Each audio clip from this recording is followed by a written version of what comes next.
Right, I guess that's about a good time to start. Kia ora koutou. It's my pleasure to introduce Shaun Hendy, our invited guest speaker tonight. Most of you know Shaun, but if you've never met him, he's the director of, currently the director of Te Pūnaha Matatini, which is one of our cores, a Centre of Research Excellence, and he's also Professor of Physics at Auckland University. We're very grateful to have Shaun speaking to us tonight. This is a joint initiative between NZIP and the MacDiarmid Institute. Shaun is also an associate investigator at MacDiarmid. Our thinking around this talk was motivated by the outstanding work Shaun and his team have done during the pandemic.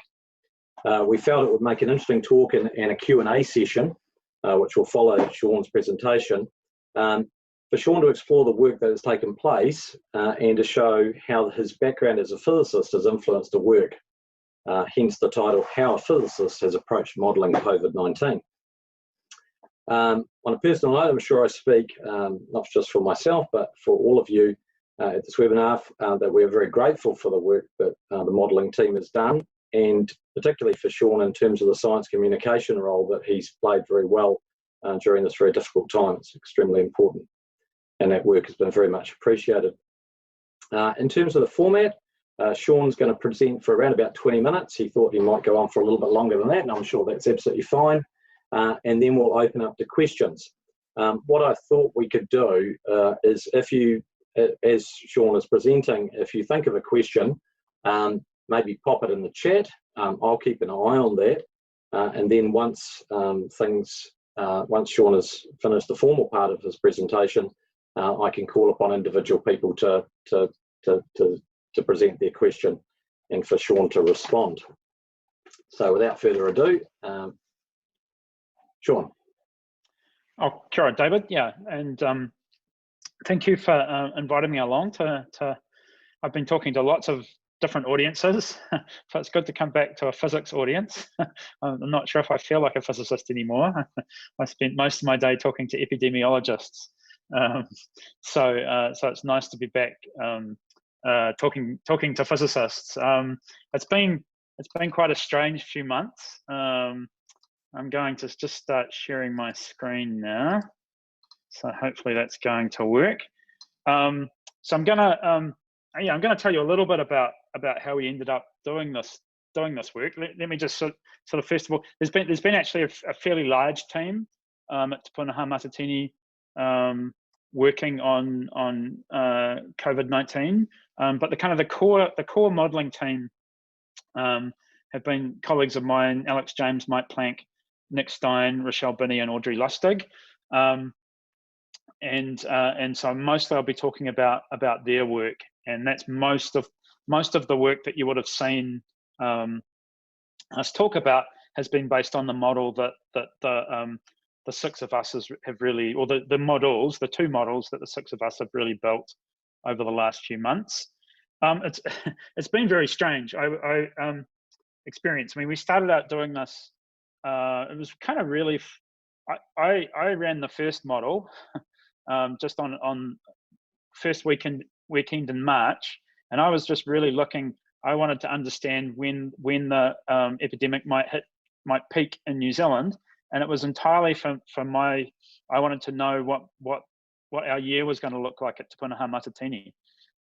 So that the very first model that we ran was really just only for our internal use, and only a couple of weeks later did we realize that there really wasn't a lot of modeling going on in New Zealand in this area, and then a few days after that, I got an email. I was doing bear o'clock with some of my University of Auckland physics colleagues, and this email came in from the police, and I thought that's a bit odd, and it took me all weekend to work out what had happened, but I'd actually been conscripted under emergency powers to do this modelling work, and so I remain. So I'm actually a conscript at the moment, and believe it or not, the government's not paid a single cent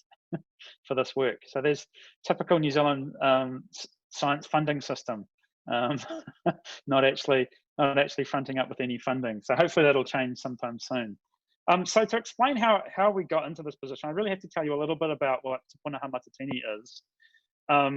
You know, as David said, it's one of the 10 cores, but it's kind of an interesting core. It's quite different in a way from the MacDiarmid Institute, which sort of has a reasonably well defined disciplinary focus. You know, it's broad still, the MacDiarmid Institute, but we really haven't got a disciplinary focus into Te Puna Hamatatini. And that's kind of how we've ended up in this position.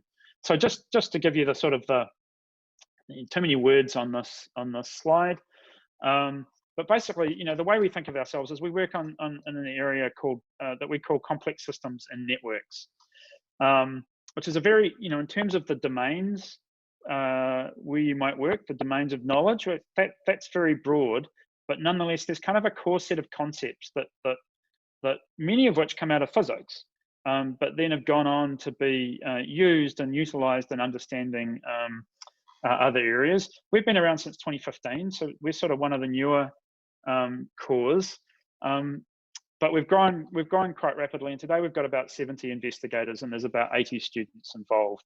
And it's quite a national organization. We've got researchers at most universities and several of the Crown Research Institutes and a number of other independent research organizations. I mean, we've got very broad expertise. It's probably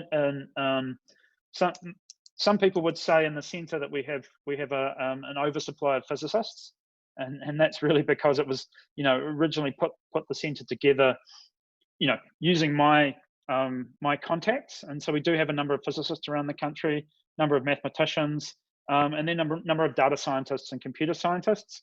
But then we work with domain experts in particular areas. So we might be working with archaeologists or political scientists or biologists, and we'll be looking at social, economic, and ecological systems using tools from the natural sciences, mathematics, and computer science, to really help shed light on systems in very different areas, right? And we're particularly interested in as well in how these systems interact. And it has been a bit of a surprise that we've been drawn into modelling infectious disease. But we have had a track record of doing that in the centre. We've looked at a couple of different problems to do with infectious disease. Most recently, we've been involved with the M. bovis eradication, and basically the kind of problems that we're working on, we're often helping people with very incomplete data sets, trying to use those data sets to build models to help them understand the system that they have to work in. So M. bovis is a kind of a classic problem.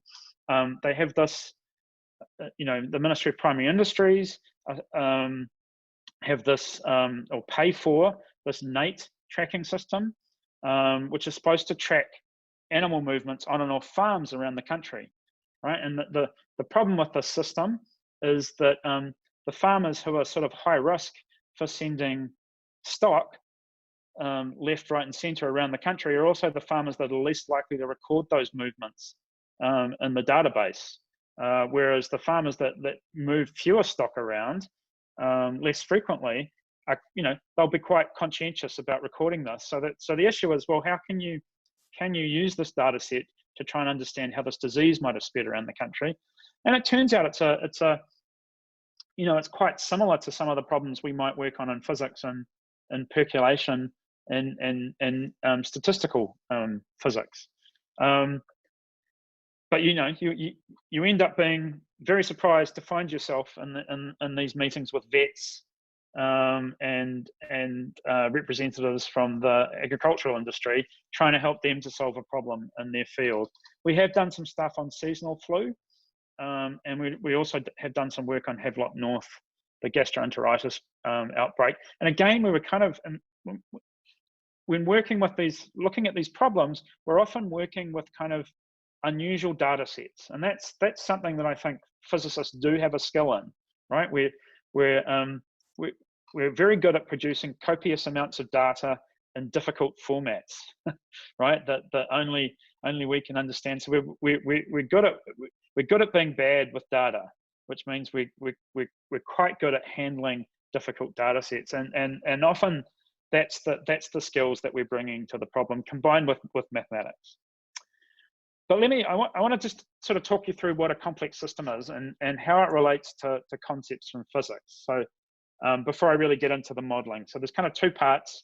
I'm going to talk you through what a complex system is and its relationship to physics, and then I'm going to quickly take you through the modeling. There won't be much detail about the modeling, but you can ask me more questions about that. So what is a system? Well, a system consists of some entities, right? They could be people, they could be molecules, right? And these people or molecules are interacting in some way, right? And so, for physical scientists, this might be something, or natural scientists, we could think of the carbon cycle, as a system. We've got entities, right? These might be the different stocks of carbon or stores of carbon, the soil, plant biomass, the sea, the atmosphere. Okay, and we've got exchange between these stores of carbon, right? And so we've got entities, and they're interacting by exchange of carbon, right? And we know that if we change one of these flows, we've got the opportunity, we've got the potential of changing flows throughout the system. So it's a connected system of interacting entities, and so that's I think most natural scientists would be fairly comfortable with that. But for a long time, people have been trying to use these ideas in economics and social systems, and certainly in the ecological sciences. They're pretty well established. The idea that there are a whole lot of things and these things interact, that you can't look at things simply in isolation. So, for example, New Zealand Treasury, for the last couple of years, since the Labour government came into power, has been trying to recast its approach to dealing with our economy in a systems framework, right? So they call it the Living Standards Framework, right? And it's really a system, right? They've identified a whole bunch of qualities, right? They call them the well-beings, things like safety, environment, housing, knowledge and skills, etc. And these are related in some way, okay? And the idea that what Treasury would like to do is it would like to figure out how we can maximize the well-beings for New Zealanders, right? So whereas previously we might have said, well, jobs and earnings are the most important thing, we'll focus on those, and then all these other things flow from that, right? Now the Treasury is trying to take on more complex assumptions about how these things might interact, right? And so they're trying to take a systems approach. Okay, and so we've done a little bit of work with them on this, and physicists love matrices. So what you do is you take the Living Standards Framework and you convert that into a matrix, right? And you try and look at how these ideas influence each other, right? How these well-beings influence each other. So, for example, housing, right? The quality of your housing influences your health, but perhaps not the other way around, right? Just because you're healthy doesn't mean that you're going to have a nice house. And so this tells you about the interdependence between these different qualities, right? This influence is directed, right? And there can be both positive and negative influences, right? And so we can think of the well-beings as this connected system. Okay, and then on this basis, right? And so we can try and go, right, so what's our optimal allocation of resources across these different well-beings in order to optimize the outcomes across those well-beings, right? And because we're funded by the Tertiary Education Commission, our answer is it's obviously knowledge. So you put all your resources into generating knowledge, into research, right? And then everything gets better as a result of that, right? And so that's kind of a systems approach to trying to understand the problem of maximizing well-being. But then there's this idea of complex systems, right? And so the previous matrix that I showed you, we actually assumed that everything was linear, right? That the interactions between all those well-beings were linear. If I increased one, right, and it had an influence on the other, that other one moved in linear proportion to the other one, right? So we had linear interactions, and of course we know as physicists that you know, only boring things interact linearly. I mean, we love to linearize, but we know that that's you know, that's where all the boring physics happens, right? When we linearize things, and actually the interesting physics happens when we have nonlinear interactions. Whoops. And so in a complex system, right, we've got a lot of entities, be they people, through molecules, through spins, that are interacting non-linearly. And it turns out, right, if you go around and you look at, I don't know, almost any other discipline in research, could be in the humanities, could be in law. Here I've got a quote from Donana Meadows, who's an environmental scientist. They all have some sense of complex systems, right? They've had to grapple with complex systems in some way, and so all of them will have some sort of statement like this, right? And this is the famous one by Donana Meadows, right? A complex system is more than the sum of its parts. Incidentally, that's how we describe the MacDiarmid Institute. I know there's a few of my MacDiarmid Institute colleagues here, right? We've always talked about the MacDiarmid Institute as being more than the sum of its parts, right? And so we were actually borrowing that concept from an environmental scientist.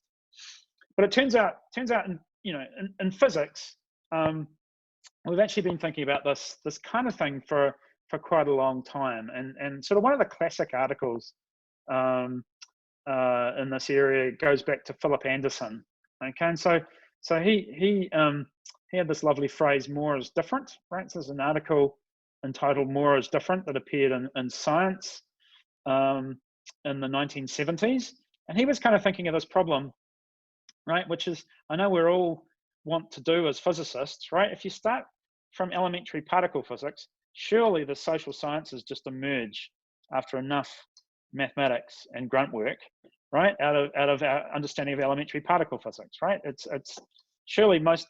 I don't know. We can have a raise of hands later on who thinks this, right? But I mean, there's certainly parts early on in my education in physics where I thought this was probably true, right? That in theory, if we could get it at how the fundamental parts of the universe work, then we could, ultimately social science was just sort of a trivial consequence of all that, right? And of course, more often we're caught up in the more the debates that are closer to us. Is solid state physics just a consequence of elementary particle physics? Is chemistry just a consequence of many body physics? Is molecular?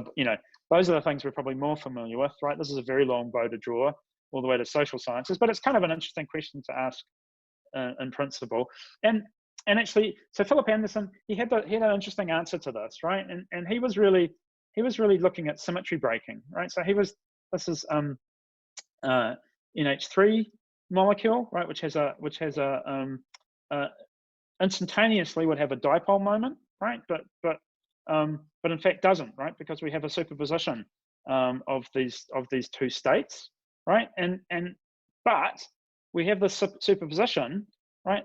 Until we break that symmetry, right? Until we assemble enough of these molecules and we break that symmetry in the thermodynamic limit, right? And so the symmetry can be broken, right? And we get pyroelectricity as a result of that, right? We do get a net moment, even though the underlying symmetry of the symmetry that underlines the fundamental physics in this case says that you shouldn't have it, right? And in reality, once you approach the thermodynamic limit, once we assemble enough of these entities, then we break symmetry.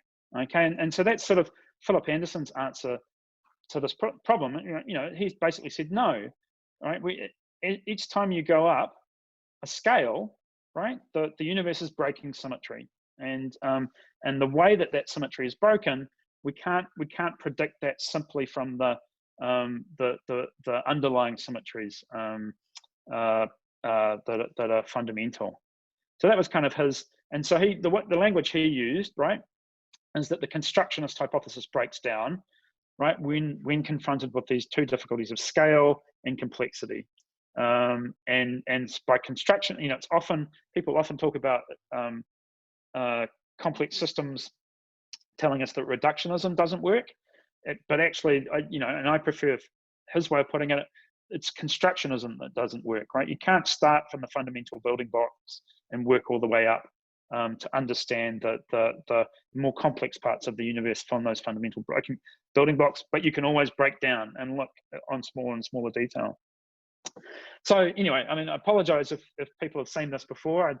This example is a little bit overused, and this particularly may alarm you to see people breaking social distancing rules in this plot. But this is an example of where symmetry breaking occurs in people. This is a laneway in Melbourne.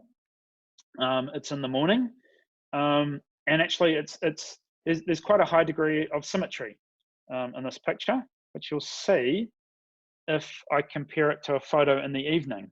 Okay, so hopefully, so normally I get people to guess this, but this is probably not going to work on Zoom.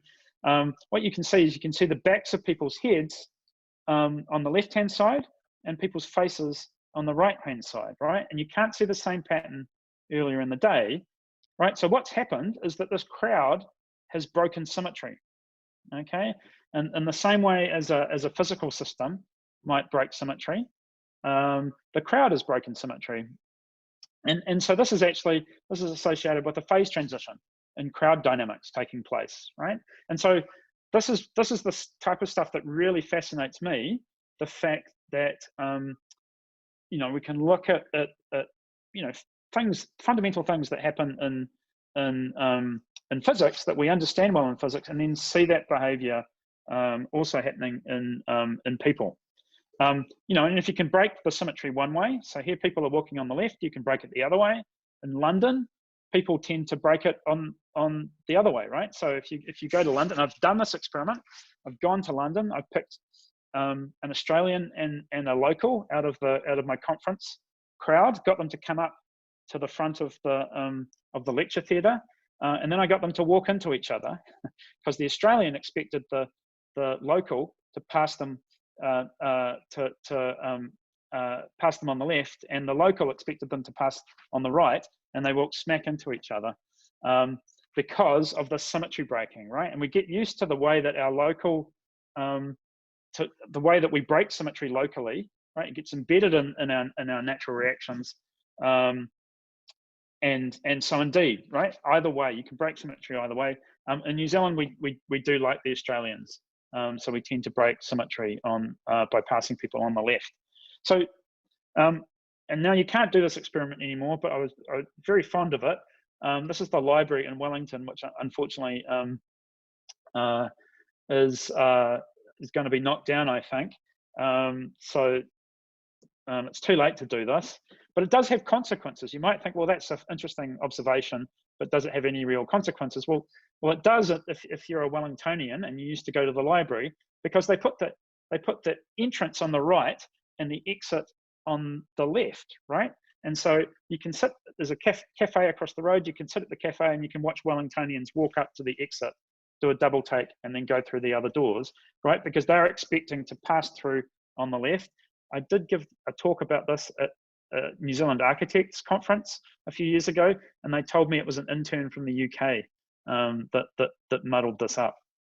So these things do, you know, these kind of concepts from physics, these ideas around symmetry breaking have real consequences that we encounter every day. Okay, so that partly, I hope partly explains why there's a bunch of physicists running around looking at, you know, all sorts of different parts of the world and seeing complex systems and trying to use tools from complex systems to understand those parts of the world. So now I'm just going to talk a little bit about the modeling. I'm not going to get into much detail at all. This is just really a sort of a history of the modeling. We started out in early March, with something that we'd call a deterministic SEIR model, right? So S stands for susceptible, E stands for exposed, I stands for infected, and R stands for removed. I prefer to say recovered, but technically the epidemiologists say removed, right? Which can mean you either didn't make it or you're now immune. And actually, you know, the equations, they're a set of deterministic ordinary differential equations, right? So they're very much like Newton's equations. And actually, people talk about the momentum of a epidemic right? And actually, it's a very similar concept to momentum in physics.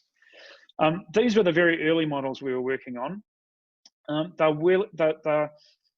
They're okay for looking at long-term, well-established outbreaks, right? So you'd be reasonably comfortable using them to look at the UK or the US at the moment.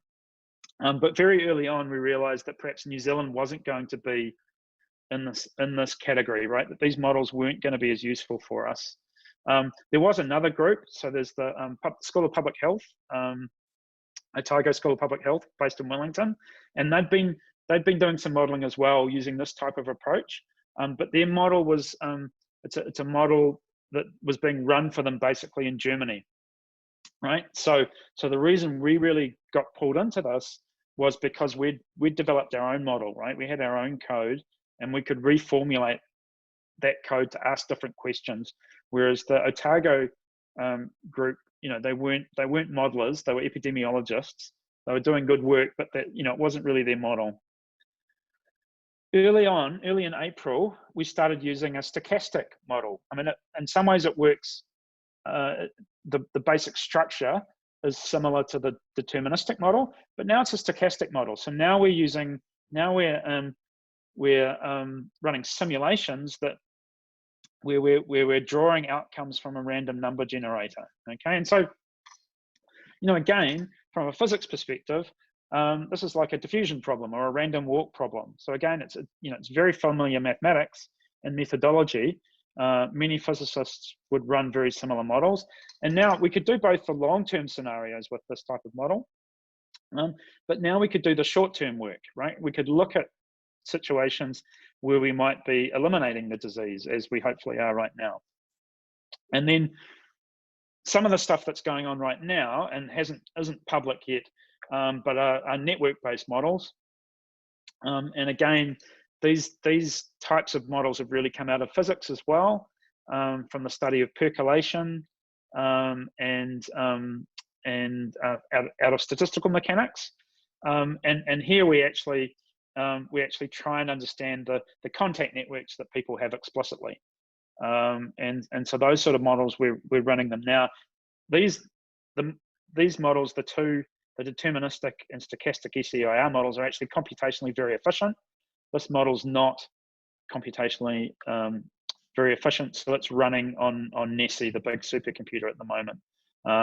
But you can ask questions like, what happens if we restart the racing industry, for example? How many people are going to catch disease down at the racetrack, right, with this network type of model? So it's quite a powerful model for those very specific types of questions. Okay, I won't spend too much time on this. Just on the stochastic model, which is the one we've been using a lot. It's based on something that's known as a branching process, right? So we start off with an infected person. In New Zealand's case, we had 300 or 400 people came back from overseas, right? So we seed our model with those international arrivals, right? And then we infect other people, right? And there's a time to infection that's drawn from a random distribution. So this is something that the epidemiologists have looked at. Once you've got the disease, over what period of time and to what extent are you infective, right? And so we sample these times from that distribution, and then we infect a certain number of people based on a Poisson distribution. One of the tricky things with this disease is that people can get the disease and not show any symptoms. So we call those people subclinical. One of the really difficult things in terms of describing the disease is what proportion of people don't show symptoms and therefore don't go get a test, right? But are still infectious. Okay, so that's kind of how the model runs. And then we get plots like this. Okay, so this type of plot might be familiar now. Here the grey box, these are the different lockdown periods. So this is the type of plot we were producing for the government quite early on. Here's the data, here's the known cases. and here's one of our models estimates of the actual number of cases that are out there, right? We go into lockdown, the number of new infections drops, right, and then starts to plateau, right, and then thankfully, right, this is not the world we're living in, the thing kicks off again, okay, and eventually you get a large peak sometime towards the end of the year. So that's sort of some of our early work, you know, before we really had a handle on how well level 4 was going to work. You know, level 4 worked really well, and actually these lines charged right down. One of the really, I don't know, there's a bunch of different assumptions that we've got to put in here.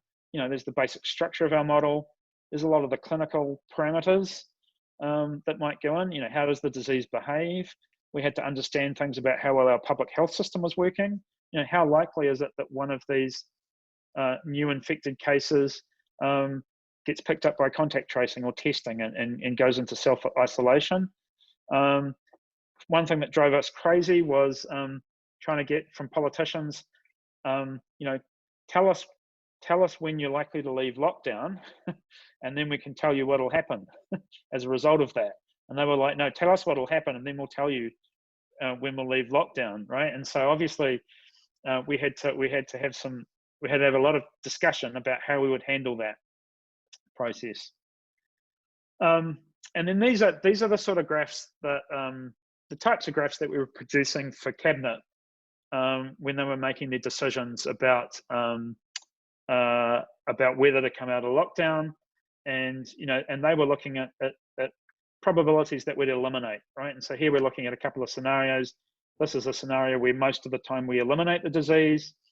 Here's some scenarios where we don't eliminate, but we basically contain it. Okay, so we don't, you know, not many of the runs produce 0 cases and go on to eliminate, but you know, it stays at a manageable level for a long period of time. Just to sort of finish off, and then maybe we can go into questions. I mean, you know, it was really important that, you know, and the core of the team has been, you know, it's been people like me who model things and simulate things and have a lot of mathematics ability, but it's been absolutely crucial that we knew how to work with government. There's been, you know, it's been extremely difficult, and government certainly at the best of times is not easy for scientists to work with, right? And this has been the worst of times. So the fact that we had a track record of working with government and we kind of knew how to do it was really important, right? The fact that, you know, and there have been some parts of the science system that have completely failed to do this during this crisis, right? Because they haven't known how to work with government, and they've actually possibly done harm through the way that they've worked. And so being able to work with government, understanding how government works, having relationships with different parts of government, right? That was really essential for us in being able to do what we did. And then also, I think the second really important piece was being able to communicate with the public, right? And so you would have seen Susie Wiles' work. You know, she's been phenomenal, and there's been a couple of other science communicators that have done a really good job. We put quite a bit of resource into helping support Susie. Again, I don't know if this would surprise you or not, but Susie's received no support from the government for her work, yet she's been working almost full time for the last couple of months on that, and has done an amazing job.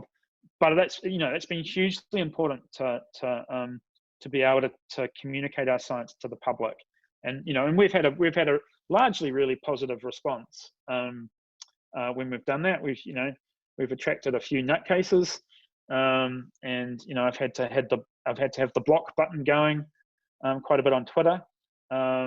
But it's been an important part of what we've done is to actually not only explain to the politicians what we're doing, but also to explain to the public what we're doing and what the consequences of the modeling is. Right, and so just to sort of sum up, you know, we did need the modeling capability, right? We needed to have that core capability. There's a book to be written about the struggle to get data out of government. That's still a daily headache for us.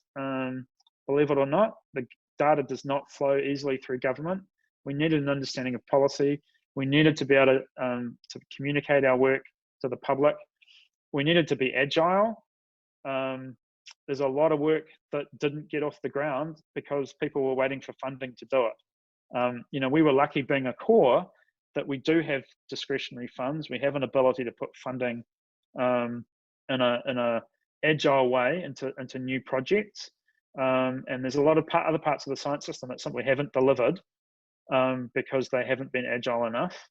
And then, yeah, trusted relationships, right? We built trusted relationships with people in government, and we used existing relationships with people in government.